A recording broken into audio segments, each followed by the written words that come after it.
to my channel. Today I thought I'd share with you some of my favorite authors. A lot of them are kind of established and like they already have a following, so if you want me to talk about maybe some of my favorite up-and-coming authors, something like that, let me know in the comments.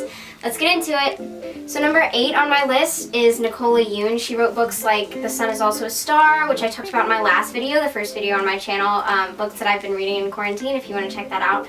But she wrote The Sun Is Also a Star. She also wrote Everything Everything. What I like about her books is that they have just such like a sweet romance, and the characters are flawed, which is something I personally really enjoy. You know, they're not perfect human beings.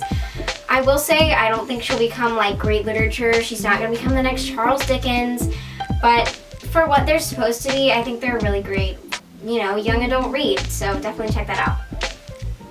So number 7 on my list is J.K. Rowling. Obviously I had to include her. She wrote Harry Potter, of course. I think she also has some adult books that she wrote under a pseudonym. I heard those weren't that great. I will say I don't think J.K. Rowling's actually that great of a writer. And not that her books aren't good, I think they are, and I think her storylines are really interesting, and that's why I personally like her and why most people like her, is because just the concept of Hogwarts is so cool and everybody wants to go there. And so I think her world building is really awesome. In terms of like character's voice, you know, she's okay, it's fine, but I think world building is something that's so important in a fantasy series, and I think she does a really great job of it, which is why Harry Potter is such like a bestseller classic. So number 6 on my list was Agatha Christie. She's, you know, a lot of people have heard of her. She's famous. Okay, I'm not gonna pretend like I introduced you to Agatha Christie. She writes, you know, mystery novels. I had to read And Then There Were None for school in 8th grade. She's also written Murder on the Orient Express, which is one of my favorites. There's a movie of that with Leslie Odom Jr. in it, which is pretty awesome. And Johnny Depp, I think he's in it, and Josh Gad.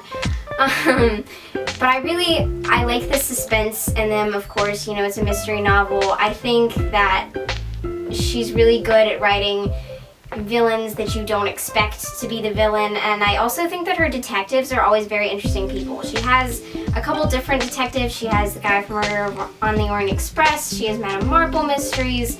I actually tried to read all of her books one time. There's a lot. Like, there's quite a few. I kind of ran out of time to try and do that. But yeah, Agatha Christie, if you're looking for a great mystery writer, definitely check out Agatha Christie.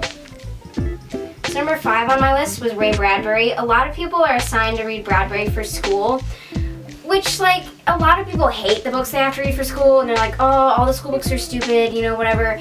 Don't sleep on the school book authors, because a lot of those books are classics for a reason. I personally have had to read Something Wicked This Way Comes and also Fahrenheit 451 for school, which is another Bradbury book. They're always very dark. The characters, again, are flawed, which is something that I love and will probably repeat multiple times. There's also a lot of layers. He uses lots of figurative language, extended metaphors, things like that. So it can be a difficult read, but I really enjoy Bradbury. So number 4 on my list was Louisa May Alcott. I think I also mentioned her in my last video with Joe's Boys. I think I read that in quarantine. I have been reading Little Women, which is this book, since 2nd grade. I read the abridged version. I checked it out from my library so many times that when I was 8, my parents bought me this edition, the full unabridged version, for my 8th birthday. Louisa May Alcott, you know, grew up in the 1800s. She actually had a really interesting life. Her dad had their family join, I think, the Shakers, maybe, which is almost a cult, pretty much a cult. And they ended up, like, leaving, which is insane. But I really like Louisa May Alcott. I think her stories are really sweet, and they're very, like, feel-good, but they also, usually the central character is a very strong woman. A lot of her stories have like feminist undertones, which I really appreciate. I think her characters, you know, there's talk about family and they talk about relationships, and I just think it's really sweet. So number 3 on my list is Rick Riordan. Again, very popular author, but I had to include him. He's written the Percy Jackson series, the Kane Chronicles, the Magnus Chase series, Heroes of Olympus. I think there's more that he's done. And I think he also maybe sponsors young writers. I can't remember if that's him or James Patterson. But he has written, you know, a ton of books, some great ones. I actually was assigned Lightning Thief in school. Like, that's how good he is. I think, you know, his writing's very witty, he's funny. I really like the way that he portrays teenagers. some writers will, you know, when they write teenage characters, they make them kind of bratty, and they talk about how maybe they don't know what they're doing and they don't have enough life experience. And I like that he kind of balances that with also like, oh, you know, they have their own thoughts and they're actually very smart and they have a lot to add to the world and to the conversation, and I really enjoy that. I also like the way he writes relationships. I think pretty much everybody that's read the Percy Jackson series ships Percabeth.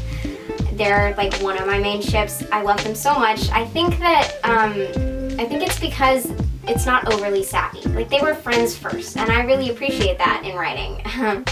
I also want to say that I really like his interaction with his fans. He did like a book tour a couple years ago, and he came to our high school, and I got to see him, and he just seemed like a really cool kind of dude. He has people call him Uncle Rick, which is kind of awesome.